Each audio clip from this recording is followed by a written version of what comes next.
What are the best Android headphones? That's the real question here. My $15 skull candy. I think it's a little. Does Android make like Android independent headphones? You know, Android's an OS, right? I know, but so is I know. I guess Apple's not an OS. Someone in chat asked, "What's Kirkland?" I'm Irish. Kirkland is Costco. This is if you guys want to know Costco in a nutshell. This is Costco in a nutshell. Okay, when Costco president Greg Jelinek once complained to Costco co-founder and former CEO Jim Sinegal that their monolithic warehouse business was losing money on their famously cheap $1.50 hot dog and soda package, Sinegal listened, nodded, and then did his best to make his take on the situation perfectly clear. If you raise the price of the effing hot dog, I will kill you. Figure it out. That is Costco's former CEO, aka we will never see the hot dog price raised above $1.50. And I respect Costco's CEO for that.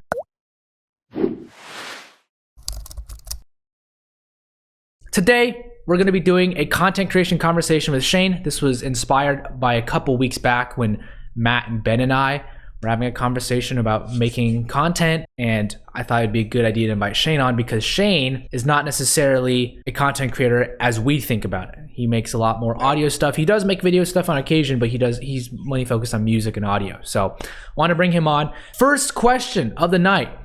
Why did you want to start creating content? And you can answer, you can begin an answer, I can begin an answer, but that's the first question I had. Okay. So this is a pretty basic question. And the questions will start off pretty lighter and then they'll get a bit deeper as we go on. But for me, I wanted to create content, honestly, and this is the truth, because my parents did not like video games. They thought this was like a not lucrative pathway and you have to like study school and, you know, obviously do well in school. So I was like, well, I like playing video games and I see people who are actually like maybe making a name for themselves, you know, maybe making some money off of YouTube and off of content creation. And those two people that I saw were NextCPL as well as B-Nate's Gamer. B-Nate's Gamer is still, I think, creates content in Call of Duty Mobile. Nexi has not. But that's back when I played Modern Combat originally. And that MC5 dude. Yeah, that MC4 dude, basically. I started playing games a while back. I played the first Modern Combat Sandstorm. And then Modern Combat 4 was when I started making videos. But really, it was to prove my parents wrong. On like, I want to do something that actually can add value. And in the beginning, it didn't. In the beginning, nobody watched it. But as I was lucky, I think. I just got in early, so that's really why it helped me out. So that's why I started creating content, to prove my parents wrong. That's the basic reason. I think I chose to study music for a living and make music because I have always enjoyed entertaining people. And this was simply the way that I had the most experience already in doing that. Like, I would love to be just an entertainer, period, like an actor or, you know, dancer, which I've done some of both of those, but I think just entertaining people in general is my thing. And I find joy in making other people happy. So, well, I think that's why I chose to stop studying engineering. I think you did that all throughout high school too. Like from what I've seen with you, you were in theater, even though you did stuff with plays. You know, not. Yeah, I was in a musical theater performance. Yeah, and so Shane is very out there. I think Shane and I, for reference, we know each other from a while back. We spent a lot of time together in high school. Because we were both in cross country and we were both in track as well as band.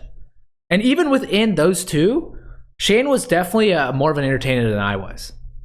I was very much like a kind of chill, laid back guy, and Shane was like out there, always meeting people, doing stuff. And I think that's kind of just shows as well. I was trying to grab the attention of people, which is good. That's not an offensive thing, but like I think you were good at garnering attention, which is ultimately what an entertainer should do. They should grab the attention of people. I think that speaks to the fact that I have a very strong love for live performance, whereas your content is more pre-created and, like most of, I guess you're live streaming now, but like, you make videos beforehand. My stuff is a lot more rehearsed, I would say, and prepared, whereas yours is a lot more on the spot and able to adapt. Spontaneous, yeah. Yeah. And there's nothing wrong with either of those. I think different ones have different benefits. But all right, so Shane wanted to start creating content because he. My second question is, who were the most inspirational content creators for you when you started?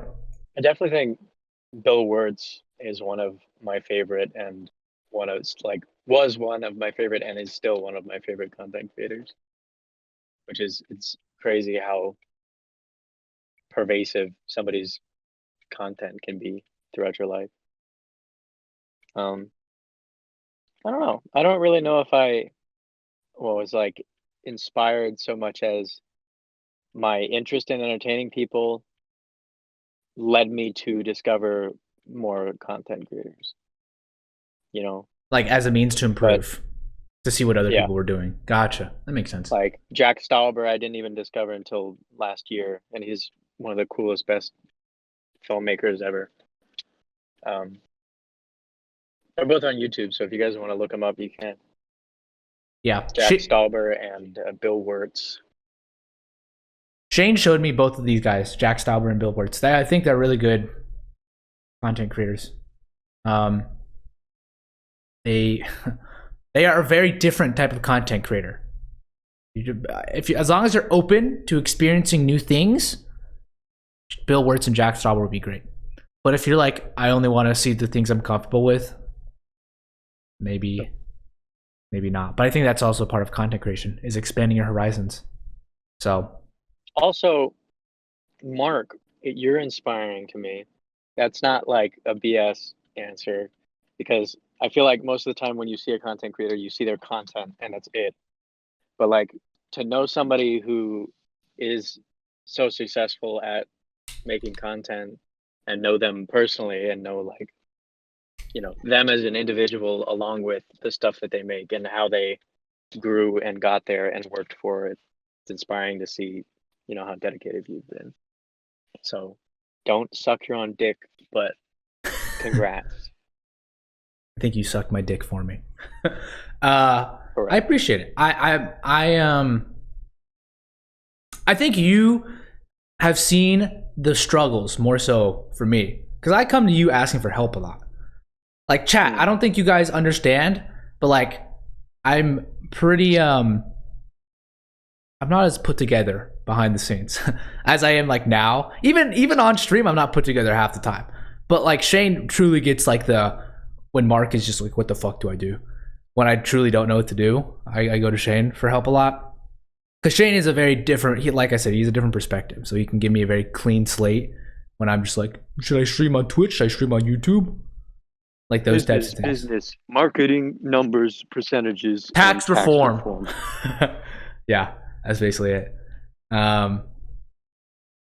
Yeah, so I guess on my end, and I appreciate the word, Shane. I think the inspirational ones for when I started, I have a different approach from Shane. I took inspiration from the content creators from the start. They were the reason I started. I don't think I would have started it if I had not seen content creators. But I took a lot of inspiration from B-Nate's Gamer and Nexi. They were doing live commentaries back then, and I saw success in that, and I said, I'm gonna do that. Maybe I could have spent a lot of time trying to grind and get good at video games, but like, there's so many people who can be good at video games, there's not as many people, in my opinion, and this is me now looking back. I didn't think this at the time, but like, I'm glad I chose like live commentary and talking, because it's much better for me to connect with people rather than just like, look at me how good I am, I can hit a trick shot. Like, I know a lot of people can hit a trick shot. I can never hit a trick shot, but I can make that, like, I can make me not hitting a trick shot funny. And, you know, that's my skill. So that's where I hope to continue growing. So I think that's where Nexi and B-Nates came in. Like, they were able to entertain and keep my attention the entire time without ever, like, they were good, but they weren't, like, remarkable, you know? It wasn't their actual ability to play a game. It was their ability to entertain while playing a game. So it kind of goes back to Shane. And then at an early stage, I think, like, Nigahiga and Mr. Sark and C-Nanners. Those were some pretty big names I watched a lot back in, like, 2014, 2015, 2013, too. Those are, like, OGs of YouTube. Those are folks that I was like, these are really good content creators. I like what they're doing. And those guys, once again, you can kind of see the trend where I create content is like, I like people who are personality driven. I go to a personality more so than like a one person, one shot, you know, like a one skilled content creator. One trick pony. Yeah. Yeah. I also, you just reminded me of Jacob Collier, who began making videos in his bedroom, is somebody who I watched on YouTube from an early age. So that was inspiring, I guess, to see his musical skill and that he did it, you know, completely independently of any education, like higher education or you know, professional training. Yeah, seeing it, like, growing with a content creator is incredible too. Like, I watched Shark and Nigahiga and them for a while, but I kind of have stopped watching them. There's two people I've continually watched throughout my entire YouTube career, and that's Star _ and Jerma985. And they were both TF2 content creators, used to be huge on YouTube, and they both stopped doing YouTube stuff. And Jerma is now one of the biggest Twitch streamers on the platform. He streamed today, 40,000 viewers. Okay? And so those guys were insane for me. And I remember watching their TF2 videos, and they transitioned to other things. And now they're doing great stuff. And it's like seeing their transition from me as like a fan to also them as like a content creator is also cool. I think that's also nice. But yeah, I think that wraps up this question. So let me change it and get the next one on. I think this one's good. I'm probably going to skip question number 4. I don't think it's a good one. And I also am going to add another one. What does the content creation process look like for you outside of performing? And I know you kind of had a preface to that. You kind of foreshadowed that because you said you always you prefer more live content, right? But the parentheses I had around this was like, what did that mean going live, actually publishing a video, posting a song? So anything outside of that, like anything that's not me on camera or Shane releasing a song, or, you know, like the actual end piece. What does that whole process look like for you, Shane? And it's Shane and I get to see quite a bit of this for each other. So yeah, for me, it's a lot of toiling and brainstorming musical ideas only to throw them away because they're not good enough. And then every once in a while, a little nugget will show up that I just run with. And from there, it's just a lot of sitting down and at the computer and making stuff. A lot of sitting down, making myself work, you know, playing around with instruments in my DAW and playing around on my trumpet and making something that might sound good eventually. I don't know. It's a weird process. It's not very strict and it's not very formal and it's not the same ever. Yeah. I mean, I think that's a good rule of thumb for music, because I think a lot of music stuff is like you have less to go off of with music. You know, with videos there's more inspiration, but music is, I mean, it's audio. So honestly, the brainstorming part is a good chunk of my stuff too. Like this week was a lot chiller for me. So I literally, when I didn't have to do anything, like when I wasn't actively doing homework or at work or in class, I was literally sitting there thinking of content ideas. And it's hard. It's honestly hard to think of content ideas just sitting here. Like forcing yourself to come up with something creative is not the best strategy. I think what might honestly be good is for me mindlessly doing stuff. I think when you mindlessly do stuff, that's when your mind actually wanders and drifts off. Because when you're focusing too much, you're trying too hard on a task, and your mind doesn't really have that ability to just roam. And so whether that be for me, like just browsing through Twitter or going on YouTube and just watching videos, kind of like as market research, or like going to a different environment. I think that's helped my brainstorm a lot. Like when I go outside, I'm like, oh, I haven't seen this. Like this is not something I've seen in a while, just because like I haven't been outside. And so it gives me a new perspective. And so that's like a good part of me being creative. I also don't consider myself a creative person, even though I'm a content creator and marketing person. I think my strength lies in execution. But I think your strength is perseverance and fortitude. Yeah, I guess so. I think it's also like blindness. I think it's a positive way of saying perseverance. Like I don't always check how I'm doing, so I will just keep doing it. That's truly how it is. Like people are so honed in on data nowadays that they're like, oh, this video did bad, I need to scrap this idea. I'll just like, this video did bad, whatever, fuck it, just do another one, do another video. Like just keep going.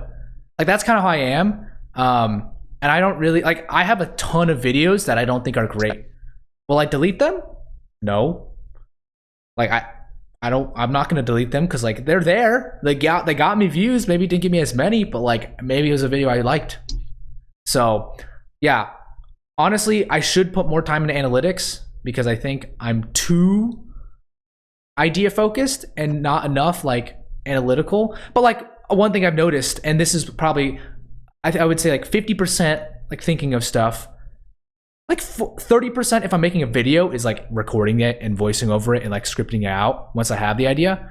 And then a good chunk of it is like making a thumbnail, deciding when I'm going to put something together. Like with the Critical Ops tournament, that was like so many days of planning for me. Like a couple hours each day of planning and coordinating across multiple people. And then I was like, oh, how am I going to market this? Like, I'm going to try and post about this like a couple days in advance. I'm going to coordinate with them to post this days in advance. So we create hype around it.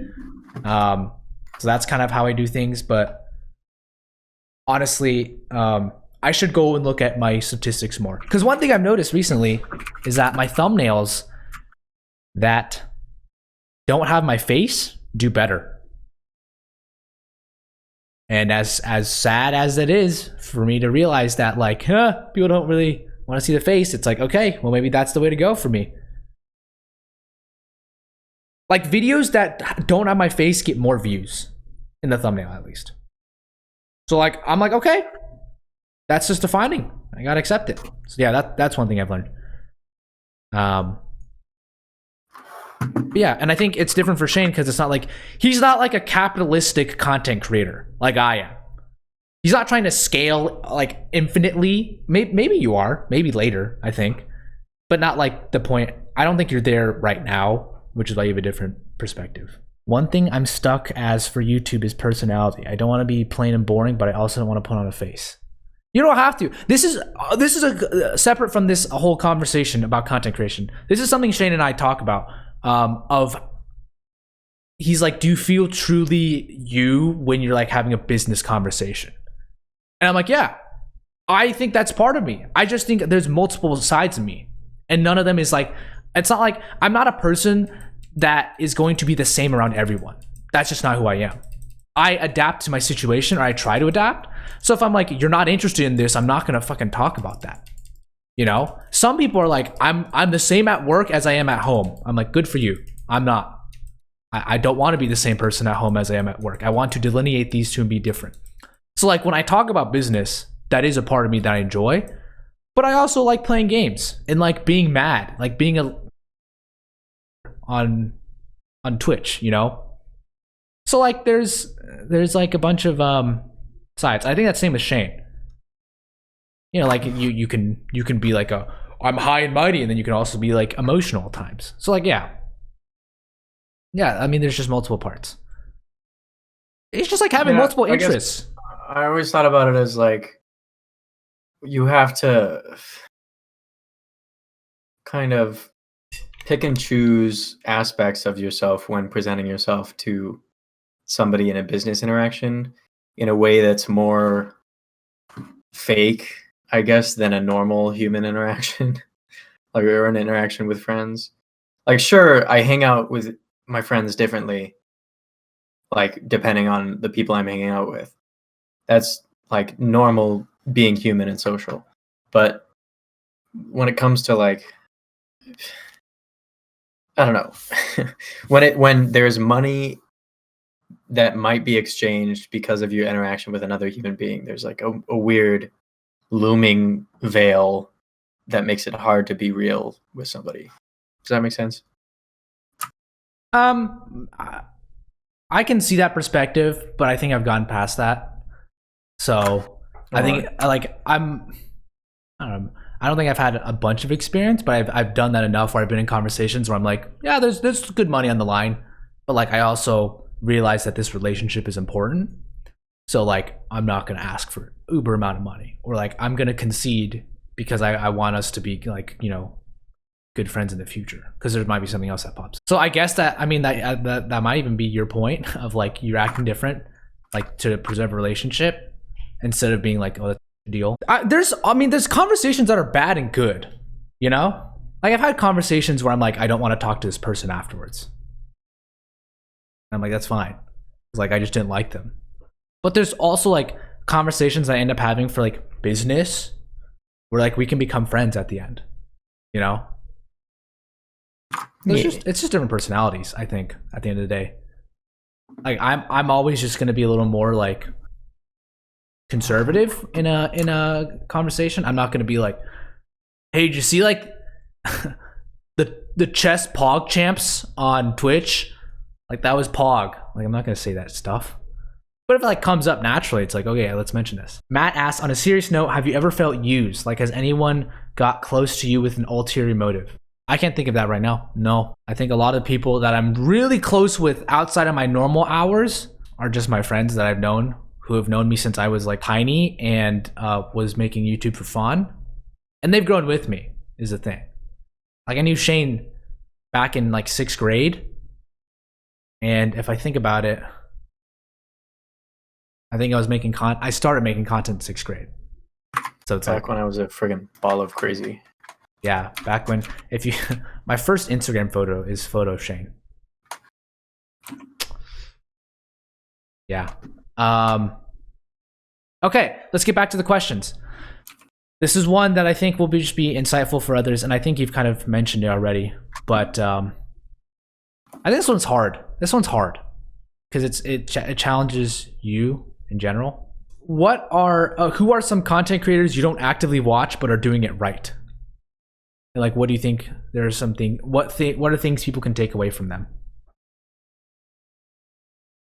I think what's her name? Girl Twitch streamer girl. Pokimane? Valkyrie? Pokimane. She's got to be doing something right? Yeah. I think obviously like Carl Jacobs and Tubbo. All the Minecraft people are doing it right. I don't watch any of them. I know of them, but literally every single Minecraft Twitch streamer is like pulling in 70K, 100K, 200K viewers. So I think by the capitalistic metric of numbers being high, viewership being high, they're doing it right.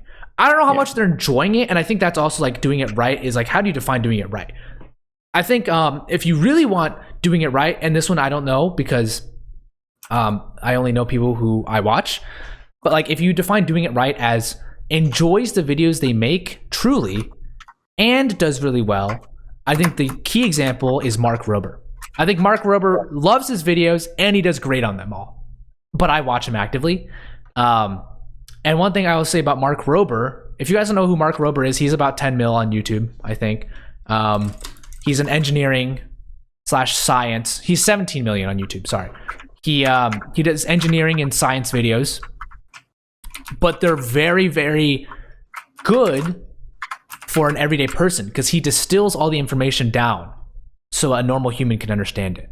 Yeah, he's a aerospace engineer, so he could go crazy science, but he makes entertaining and available videos about science. Yeah, and he has really good production value. So I think he typically uploads one video a month. Yeah. But like if you look at his videos, they get like 30 million views. So he's doing it right. Ooh, also Vsauce. We need to mention Vsauce. Ooh.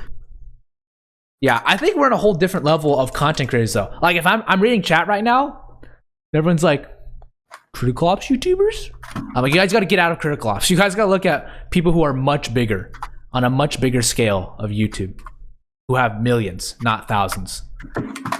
Vsauce, yes, Vsauce is an interesting one. He's an OG YouTuber as well. Yeah. He uploaded first video 10 years ago.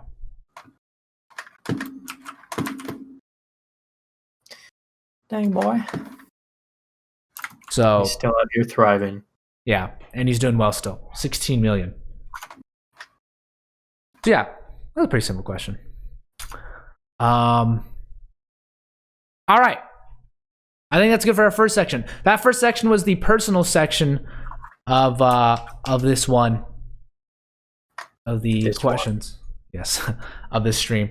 And then we're going to move on to some general questions I think that can apply to you guys. So that was like if you want to know about us. And then I think these are things that will apply to you guys. So maybe take some notes here if you wanted to. Matt asks, if there's one thing you would tell yourself when you started YouTube, what would you say? Wow, did you read my questions? We'll get to it, That's Matt. one of them. We'll get to it, Matt. All right, okay. But this next question, we're on to our general questions. I think this is applicable for a lot of you guys. What is the best way for smaller creators to go about asking bigger creators for help or collabs? Just do it.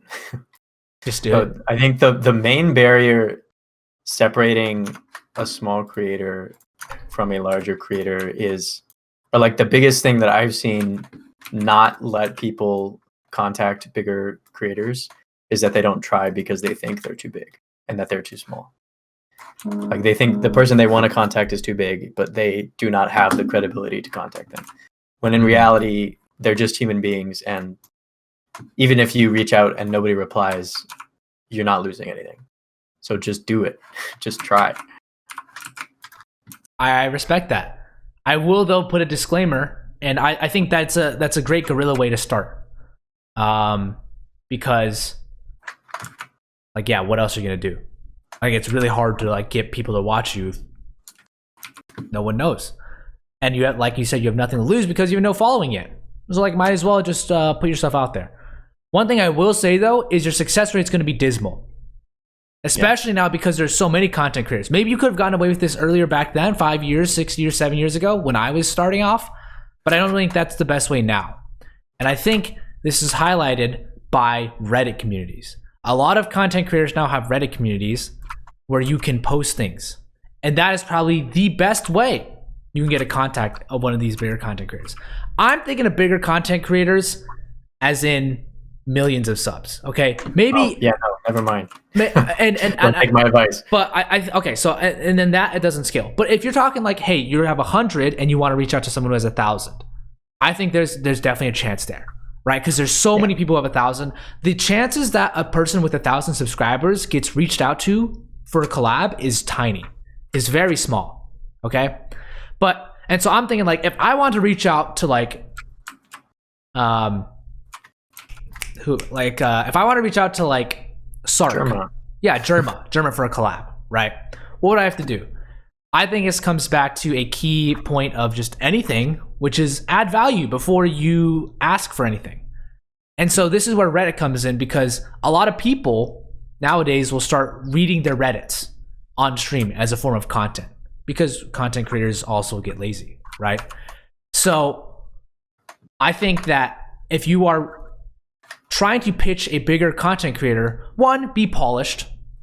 Truly be polished. It doesn't have to be like business attire polished, but like have a plan. Don't be weird. Yeah, don't be weird and don't right grammar. Yeah, use right grammar and also be consistent. Like have a plan essentially is what I'm saying. Because some people will be like, oh, let's collab. You know, like and imagine if, let's be blunt here. Imagine if they say, sure, let's collab. What do you want to collab on? And you're like, you know how much of a turnoff that is? They replied to your message expecting for you to have an idea. So you have to have an idea ready. But even before that, I think even executing and creating that whole idea is really important to bigger creators. So like, let's say you want to do something with a bigger creator, have that idea and then make like a sketch, make a sample of what you even think it's going to look like. And then you can pitch it to them and you can say, hey, I watch your content all the time. I know what you do and I know what you don't do. This is a series that you do. Here's what I think we can do to make a separate series that I think would be better. You know, and maybe that doesn't get you anywhere, but at least you put in a lot of effort. And I think when you go to that length to put in effort to try and get their attention, it puts a good impression on them, right? And then maybe they even just like, oh, this guy messaged me on Twitter. What do you have to say? And maybe you get a shot to pitch him on their stream, you know, and maybe then you get some followers from there. Maybe you didn't collab, but you ended up getting some help and some overall benefit from it. So, yeah, like Matt said, I feel to collab, both creators need to have some sort of gain. The gain for the bigger creator could be it's a new, actually creative idea. It's an idea that not too many people have thought of before. It's a twist on something that I've done in the past, and I didn't think of that. That could be the gain. It doesn't have to be monetary gain or like getting subs or giving subs, because when you're big, it doesn't matter. When you're big, you just want to maintain. But when you're small, you got to make those risks. You got to make leaps, right? Put yourself out there. That's what I think. And I think this goes for job interviews too. People are like, what? It's basically what a job interview is. When you're asking for help from a bigger creator, you're basically like, please take a shot on me. Like, please take a chance on me that I'm going to do well, like playing games with you or whatever, or like doing something with you. And that's what a job is too. You're going to a company saying, please give me a chance to work for you and let me add value to your company. In exchange, you give me money, right? What's one piece of advice you have for aspiring content creators today? Very, very simple question. Just keep going. Just start. Honestly, I think I agree with Shane. Just start. Like, at the end of the day, I give advice about like, oh, you gotta like, you have to optimize and you have to look back at data. But like, what really got me to where I am is just doing it over and over again. Yeah. Never giving up. While it's cheesy, it's true. You just have to do it a bunch. And I think the best tip is when you're starting, don't look at your stats. Don't look at your stats. That's my actual tangible tip, is just make content for the love of making content. Okay? If you're out there and your overall goal is to become PewDiePie famous, it's like, well, why do you want to become famous? If it's because you want to make money, dude, there's lots of ways to make money where you don't have to be famous. You can go to med school and drown yourself, but then also get a lot of money. So like, why do you really want to do it? So if you're creating content, I think set a goal. Like, what's the overall objective, right? Of your content, and then don't look at your stats in the beginning, because you're gonna hate yourself when you look at the stats. Because you're gonna be like, wow, I put so much effort into something, and then it won't get great views. Sorry to break it to you, but I think being proud of the content you made will help you. Being like, damn, I like that video. I'm proud of that video. And even if no one else is proud of it, I am proud of it. I've had that myself, where I've had videos where I'm like, damn, that was a good video. I know it wasn't my best, but I really enjoyed that video. And like, if I were a viewer of myself, that would be one of my favorite videos. So that's my piece. Yeah. Of advice. Shane's is just start. Mine is, on top of just starting, don't look at your stats in the beginning. This next question, and I think we can have a Twitch chat conversation after, because I think I've been avoiding Twitch chat a little bit. This next one is one from Shane, and he says, well, this question is making content for yourself and nobody else worth it? I think Shane, by putting this question here, has an answer to the question already. So I don't know if I do. Really? I thought you did. Well, see, I put that on there because the majority of the stuff I've made in the last year and a half, I don't actively advertise to other people. Like, it's out there for people to find. It's on my website. It's on Bandcamp. But I don't like post on Facebook and Instagram and be like, hey, I dropped a new single. Go listen to my trumpet. Like, so I feel like most of the stuff I've done is for my own sake so far. Mm-hmm. So I don't know if I feel like it's valuable to me, but I don't know if it's valuable to the world. You know? Does it need to be valuable to the world? Is my question. I don't think all content needs to be valuable to the world. My answer to this question is yes. Very clearly, just yes, it's worth it, because I think it's just a continuation of the answer from my last question. Like, just make stuff that you enjoy. If you are happy about this and if some sort of benefit to you came from this, whether it be a new learning, you like the process, you like the outcome, you like the people you collaborated with to make the content, even if nobody else sees it, it's a good memory at the very least. And at the end of life, I think that what you'll have is your memories, right? So I think oftentimes if it's like, oh, do you remember that? Maras, thanks for the $2.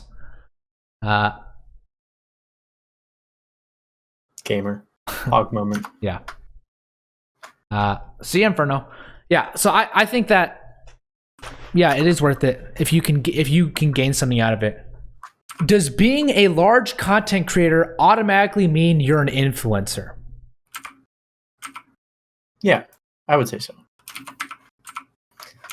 Obviously, that depends on what you define influencer as, but when you are making content that people view, that a lot of people view, you have social influence, regardless of whether you put a message in your content or not. I guess so. I initially was prepared to say no, because there's people who put out very non-opinionated content, right? But this is true. But you putting out non-opinionated content is influencing people to be less opinionated as well. You're influencing them to be more objective instead of subjective. True. So at the end of the somebody day, I see do that a lot is Smarter Every Day. It's Dustin. He makes an active effort to, like, especially when it comes to politics, to be actively independent of political thought and like actively look at things from an objective standpoint instead of from a political standpoint. I think that's powerful because it influences other people. I can tell he's a Republican, but he makes an active effort in his content to, like, to send the message that you should look at things objectively and make decisions objectively. Yeah. So I changed my mind. I was gonna say no because I was thinking of my own thing that I do on LinkedIn, which is This Week in Esports. I think that has become a pretty big piece of content. I don't think I influence anybody with it, but maybe just me doing it is influencing people to be more engaged with esports. Informed, yeah. Maybe it's like I'm not directly telling you, but my action. If I hadn't made this piece of content, you probably wouldn't have been as aware, and that might not have influenced a decision you made down the line. So yeah, I think I changed my mind. Being a large content creator does mean you're an influencer automatically, which also means PR, learning PR as a large content creator. I think we're moving on to our last set of questions here, which is more so like speculative. And I think that was a good transition. The last question of does being a large content creator automatically mean you're an influencer kind of transitions us well to speculative content or speculative questions. What's up, Cooper Lee TV? Which the question I will, oh my God, ask here is actually one from Shane again. And this one is, does creating mass content to meet quotas diminish the quality of work? I think I'm trying to look at it a lens from like as a channel and not necessarily as per video. Like maybe the quality of your channel is that you pump out a lot of videos. Okay. And that's like, I mean, that, like, is it then, do you then value having a lot of entertainment, but it's not as quality or meaningful or entertaining maybe? Is that, I guess that's good in some scenarios. Actually, no, I changed my answer. I don't think it does, but I think you can only do it for so long before it starts to just insta-tank. Like, I think people are very inspired. Like, if they do well, you know, and they're like, oh, I had a video that just like went out of the roof. I'm going to continue doing this style video and, you know, keep on doing it. And like, yeah, it'll do well. It'll continue to do well for the most part. But you will get tired of it. And I think at the end of the day, you might just get, maybe the quality of work even stays the same. Maybe it's like you're still uploading like great videos that your audience enjoys, but like you hate it. And so you will ultimately stop it. I think producing mass content of the same type will just make you less happy. I think that's kind of the rut I've fallen into with Critical Ops sometimes. Because I'm like, I gotta pump out a Critical Ops ranked video, and I'm like, is this really entertaining though? Like, do people really want to watch this? And then I'm reminded by my YouTube comment section that like, yeah, it is, because all we want is Critical Ops ranked. It's that was a joke, by the way. Matt says you can look at people like Fitz who take weeks to upload with fantastic quality versus someone like Markiplier who hits bangers nearly every day. That's true. It depends on the person. If you're creating lots of shit content just to post a lot, yes, it diminishes the quality of work. But if you're making decent content and posting it frequently, then I would say no. Yeah, so it's situational. What is your thought, Shane? I think that generally the more time you spend on something, the better it gets. So, but obviously, making great videos does not always get you as big as fast or as much money as fast. And that's where marketing comes into play. I'm studying marketing. Honestly, though, I think I was listening to a podcast a while back. I forgot who it was. But they were talking about how in an experiment for an art class, the teacher had half the class say your grade is going to be determined by this one painting, by this one drawing you do, right? So make sure it's really good. Make sure this one drawing is really good. And then the other half of the class, he said, you're going to be graded based on the number of drawings you make. Not the quality of them, but just like the number. Right? And so at the end, he wasn't actually grading them based on the quality. He wasn't grading the people who did more paintings or drawings based on the quality. He was basically trying to see which group overall had better drawings at the end. Mm. And the group that did it a lot had better drawings because they've practiced technique more often. So I think, yes, Shane, spending more time into one thing does make it better, but you get better at doing the thing by doing it a lot. Like, you get better at making music by making a lot of music and making mistakes rather than trying to perfect it. That's the kind of strategy I've tried to take. It's unfulfilling sometimes, though, is my only thing. I'm like, damn, that person spent months making a video and it looks super dope. But then on their end, they're looking at me saying, damn, Mark's making videos every single goddamn day. He's getting all these views. He's funny. He's still entertaining. He puts less effort in and he still gets good rewards. So there's woes from both ends. Like sometimes I'll basically be like, oh, why can't I be an expert? Or why can't I be super good at this one, like, video software editing thing? But the person who's really good at the video software editing might be, why can't I upload videos more frequently? Why do I have to obsess over every single detail? So there's just like pros and cons. You can't win. The expert in one thing wishes they knew more about other subjects, and the person who's a generalist wishes they were an expert in something. That's basically how I think it is. So Rockies. Yeah. Which I think leads to our next question very, very seamlessly, because we discussed this already. Do you think it's still possible, emphasis on still possible, for content creators to make it, which you can define, by making a few really good pieces of content? Definitely. I think, who's a good example of this? Bill Wirtz? No, Bill pumps videos. He doesn't pump them, but he has a lot of videos. A lot of them are really short. I guess Bill Wirtz is one of them. He's made like 3 or 4 really long quality videos. The rest of his videos are like 4 seconds. And those are the things that made him blow up and made his small content made his small content popular, was that he made really good big pieces.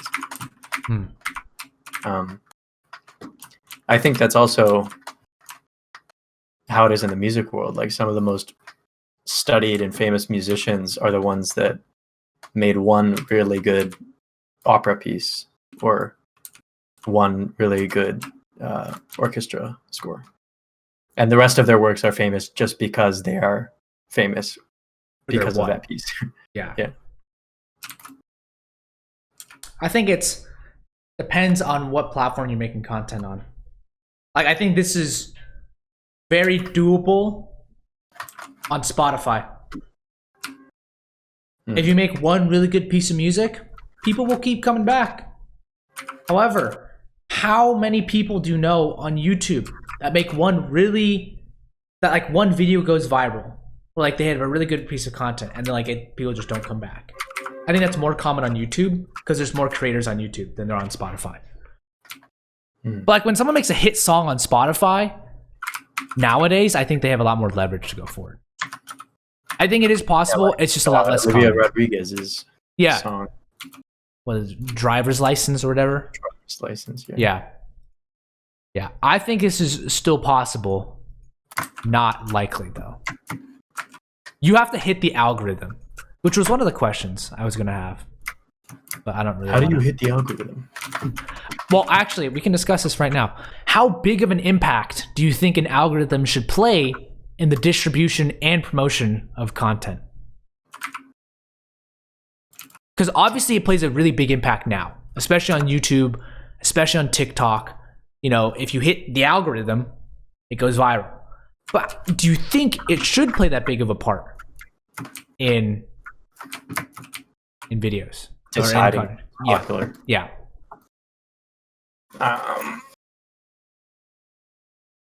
Kind of wish it didn't. I don't know. It's a tough one because I don't spend that much time on YouTube. Or making stuff on YouTube. That's fair. I think algorithms are huge for video content because there's too many things to decide in the video content, right? And that's where our good friends over in computer science and machine learning and data science all put their brains together to see, a lot of people with this similar characteristics liked this video. They watched it for more than a couple of seconds, which is a lot for video. Most people don't watch videos for very long. We're going to keep serving it. I think in an ideal world, it shouldn't. But because we live in capitalism, which isn't to say capitalism is an ideal world, but algorithms are for scale. Algorithms allow YouTube and TikTok and all these media platforms to serve content to mass audiences and right audiences. Right? And that allows more creators to come on and also have a chance at being big. I think it's for business at the end of the day. It's for scalability. Like if all the videos you imagine if, because I don't know how you guys are on YouTube, but I go to my recommended more than my subscriptions box nowadays. I subscribe to a YouTuber when I want to support them. And then if I want to really support them, I turn on notifications so that I actually will watch their videos. Because we all know how broken the goddamn sub box is. Yep. But I go to the recommended section because I'm like, damn, YouTube knows me better than I do. Like it's going to show me a video that I would like to watch.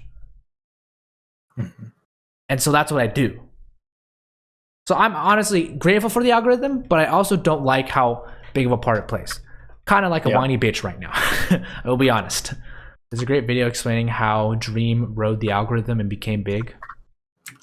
I mean, Dream is insane. He's like Mark Rober, but like Minecraft only. Production value is so much less, and also it's insane how like TV channels would die for Dream's viewership. Mm. You have like multi-billion dollar TV channels, media platforms like NBC, CBS, ABC, all like trying to get the viewership that like Dream and like Carl Jacobs and Mr. Beast have. Like Dream, Carl Jacobs, and Mr. Beast could just like destroy TV in like one day. So, what are your current thoughts of content creating within mobile gaming and its challenges to overcome? Content creation in mobile gaming is still very heavily based on PC. If you think about it, like, what's up, Pierce? I make mobile gaming videos, and yet I'm on my PC all day. I stream from my PC, and it's as simple as that because PC just has more features and more abilities to actually create content.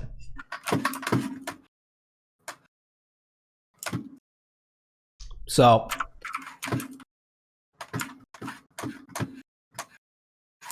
yeah, I mean, I think mobile gaming or mobile gaming content creation is also very limited by the games because lots of games in mobile are with iOS, right? At least a lot. Game publishers have to realize that selling something to the US will make it a lot of money because the US has a lot of disposable income. People in the US are just, it's a first world country. People here got money to spend. They will drop hundreds of dollars on a game. Right, so they have to tailor stuff to the US. And what platform do people use in the US? iOS. What does Apple not like people to do? Customize. So all these mods and customization packs and all those things that you typically see on PC games are just not going to be as common because you got to go through the barrier of Apple and everything's got to be approved by Apple. And so game developers take less of a risk there, which means that there's less innovation, I think, in mobile gaming. Once again, this is all speculative. I do not have any sources here. But just like seeing how it's developed, like Google Play stuff, there's lots of mods for that stuff. Unfortunately, those mods are a lot of cheats. But maybe one day we'll get to like actual cool customizations and things like that in mobile gaming.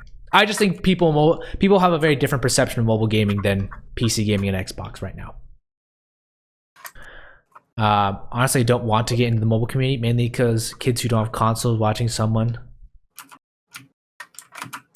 Yeah, I mean, there's lots of logic. I think with mobile gaming, it's even more so of a, because it's such a young audience, it's more so people who are very one-dimensional viewers. Like they're not sophisticated viewers, which is why I switched to Twitch. So I can tell the people who are like, Critical Ops ranked, I can tell you guys to fuck off. And then people like who are actually in this chat right now can actually have a good conversation with me. That's my thought. Yeah. Yeah. Okay, I think we're going to skip this last question and we're going to end on this one. And this one's a speculative one. One for Shane, one for me. What do you think is the one biggest trend of content creation in music and in gaming for next year and the year after. Not for this year, because we're already a quarter done with this year. But for 2022 and 2023, what do you think is the one biggest trend we'll see in content creation? I think music. Next year, there's going to be a surge in live performance because the world is missing it so much right now. Yeah, there's going to be more concerts, more, jazz clubs opening, more everything that's live, just because we miss live music. Yeah, that makes sense. I think that's for all events too, like gaming and esports. People are going to be flocking to tournaments. But I also think that people have realized they can be successful without ever having to go anywhere. True. The thing is, their success, quote unquote success, comes at a cost of often mental health, because all they're doing is just sitting at their computer, sitting in their house, doing content. Yeah. They're not going out, small things, going on a hike, going out for a walk, things like that are just not as common. I actually think, given the trends of AI, this isn't really gaming or music specific, but in content creation, I think we're going to be seeing deep fakes play a bigger role in new content creation. And I think it's actually going to be harder legally in certain cases to prove that someone did something or that someone didn't do something. You can say, oh, I have a video of someone doing this. Oh, great. How do you know the video's not a deep fake? Deep fakes are getting pretty damn good nowadays. You can have video proof of PewDiePie saying something dumb. PewDiePie can't fucking save himself anymore because they got a whole lot of deep fakes. People spend time and effort on those. Troll. So, yeah, I think deepfakes are going to be something to look out for. It's kind of scary. Yeah. But that's where we will end this. That was a great conversation. I enjoyed that. Yeah. You can see the chat right here. Oh, wait. There we go. You can see the chat right here. Oh, wait.